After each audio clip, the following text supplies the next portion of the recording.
When the next coronation comes, it may not only mark the crowning of a new king, it may also signal the quiet end of an entire generation of royals. Behind the pageantry and the promise of continuity, a quiet restructuring is already taking place. Prince William's future monarchy will be smaller, sharper, and far more controlled. The question no one inside the palace dares to ask aloud is simple. When William becomes king, who will be left standing? Before we dive in, there's something I need to share with you. Over the past few days, thousands have watched these stories unfold, but most haven't subscribed. If you're one of them, I invite you now to join us. Subscribe to Crownverse so you never miss the next chapter in this unfolding royal history. It has been nearly 2 years since the reign of King Charles III began, and already the British monarchy looks and feels different. Fewer working royals, tighter budgets, stricter protocol, a monarchy on a diet, pared down to its essentials. But even as the current king continues his cautious reshaping of the institution, the real architect of its future waits in the wings. Prince William, the Prince of Wales, has spent his adult life preparing not just to inherit the throne, but to redefine it. His vision for the monarchy is not one of expansion, but survival. And survival in this modern age means consolidation. The idea of a slimmed-down monarchy is not new. Charles himself began articulating it decades ago, in an era when royal finances and family scandals began to erode public patience. But William's interpretation of that idea goes further, beyond efficiency, beyond cost-cutting, towards something more ideological. He is not only trimming the institution's structure, he is refining its moral image. In the monarchy of the future, lineage will no longer guarantee privilege. Titles will no longer ensure relevance. Only duty, reputation, and discipline will determine who remains under the crown's protection. To understand what this means, we must look at the royal landscape as it stands today. A vast family divided between working royals, honorary figures, and private citizens who bear titles but little function. In the reign of Queen Elizabeth II, this broad inclusivity was seen as strength. Every royal, however minor, contributed to the fabric of the crown's presence. The Queen's Christmas balcony photographs were sprawling testaments to continuity. 3 generations of faces symbolizing stability. But under William, that picture will narrow. The balcony will become a stage for the essential few. King Charles's reforms have already set the tone. His decision to focus the monarchy's workload on a core group, himself, Queen Camilla, the Prince and Princess of Wales, Princess Anne, and the Edinburghs, was a signal of priorities. But William's monarchy will be even more selective. Insiders already whisper of a future where only those directly tied to succession, William, Catherine, and their children, hold full working status. Others, once central, will fade quietly into private life. The royal family, in that future, will look less like a sprawling dynasty and more like a small, professional institution. It is a model inspired in part by European monarchies, like those of the Netherlands and Sweden, where smaller royal houses maintain high efficiency and low controversy. In those examples, extended family members live comfortably but privately, free from the obligations and scrutiny of royal status. For William, the appeal is obvious. A reduced monarchy is easier to manage, less vulnerable to scandal, and more compatible with the public's growing demand for accountability. The fewer people who represent the crown, the fewer who can compromise it. But streamlining a 1,000-year-old institution is not without consequence. Every title retired, every royal sidelined, represents a legacy rewritten. Consider the Yorks, the family branch already exiled from public favor. Prince Andrew's disgrace and Sarah Ferguson's exile have left Princess Beatrice and Princess Eugenie in a kind of royal limbo, beloved by some, ignored by others, uncertain of their long-term place in the royal system. Under a future King William, that uncertainty may end not with redemption, but with removal. Their titles, inherited from a father the monarchy can no longer acknowledge, could be quietly retired, their royal status transformed into private citizenship. Even the Edinburghs, Prince Edward and Sophie, who were once considered models of discretion and loyalty, may find their roles reassessed. Their service, though steady, belongs to an older royal rhythm. Their children, Lady Louise Windsor and James Earl of Wessex, have been raised largely out of the public eye, a decision that may prove prophetic. In William's monarchy, privacy will no longer be an option for minor royals. It will be a mandate. The same could apply to Princess Anne's descendants, who have already forged independent lives outside the royal framework.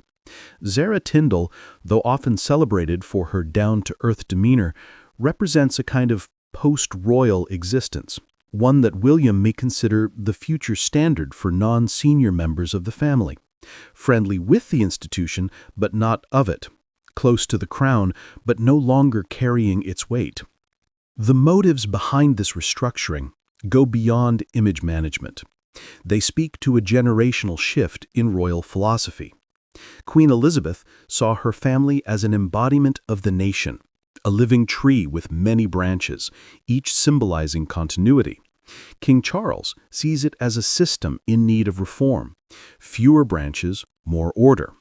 But William sees it as a brand, one that must remain immaculate, identifiable, and marketable in a world of relentless scrutiny. For him, the monarchy's greatest danger is not rebellion, but irrelevance. In his vision, every royal engagement, every photograph, every public gesture must serve a purpose. He is acutely aware that the monarchy no longer commands unquestioned reverence. It must justify its existence, prove its value, and earn its respect. The days when a title alone commanded admiration are over. In William's world, there will be no room for royal passengers, no tolerance for scandal, and no nostalgia for the way things were. That approach is not without precedent. In the 1990s, after the Windsor fire and the public backlash over royal spending, discussions of reform became unavoidable. The monarchy began to modernize quietly, paying taxes, reducing staff, scaling back ceremonies. But William's generation has grown up in a harsher environment, one of instant news, social media, and permanent judgment. He knows the crown can no longer rely on mystery. It must rely on management. Still, this pursuit of purity comes at a cost. The monarchy's strength has always rested in the human dimension, the sense of family that made the institution relatable.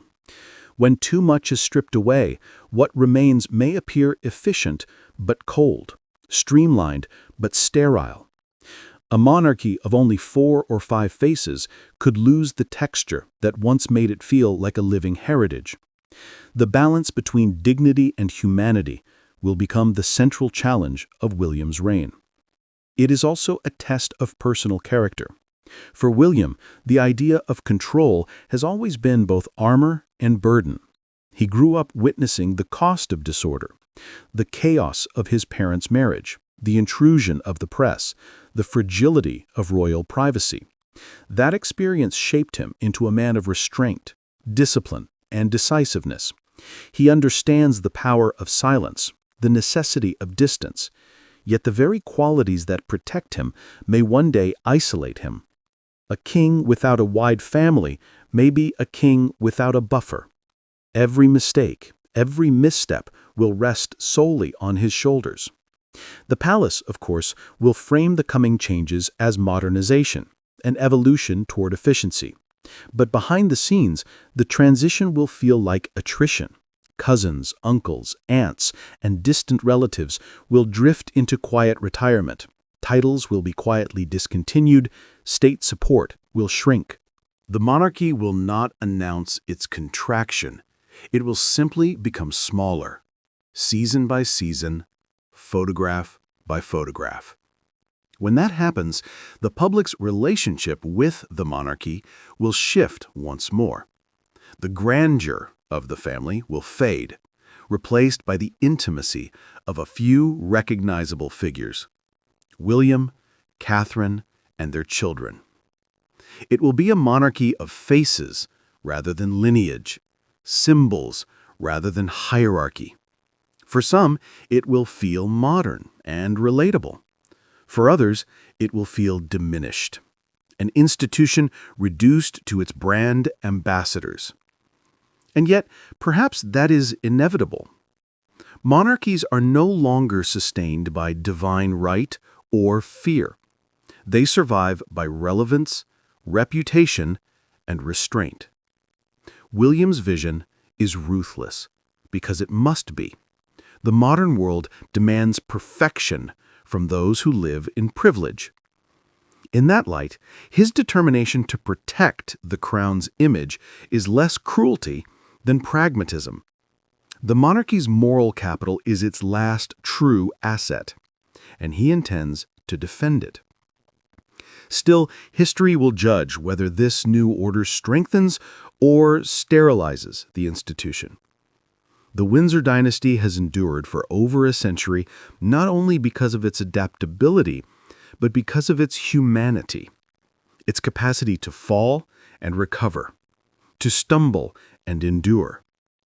In slimming down the monarchy, William risks not only cutting away the excess, but also the empathy that makes it endure. When that coronation day finally arrives, the world will see more than a young king crowned in Westminster Abbey.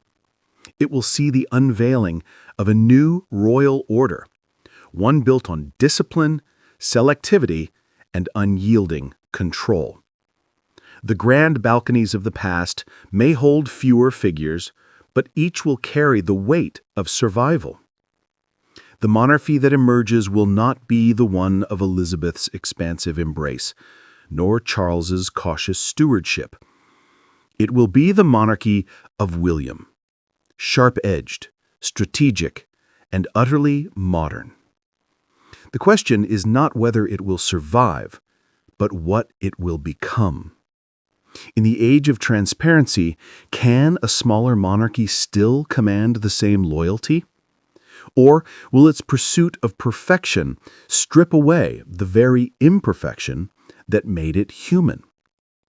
In the end, the future of the crown will be defined not by the titles that remain, but by the ones that quietly disappear. Those who endure under King William's rule will not be there by birthright, but by design. And for the rest, those once born to privilege but destined for silence, their absence will tell its own story. If you've watched this far, we'd love to hear your thoughts. Should the monarchy remain large and inclusive, or is a slimmed-down version the only way to survive the modern age? Let us know what you think in the comments below. And if you've enjoyed this exploration into the Crown's future, don't forget to like this video and subscribe to Crown Verse, where royal history lives on.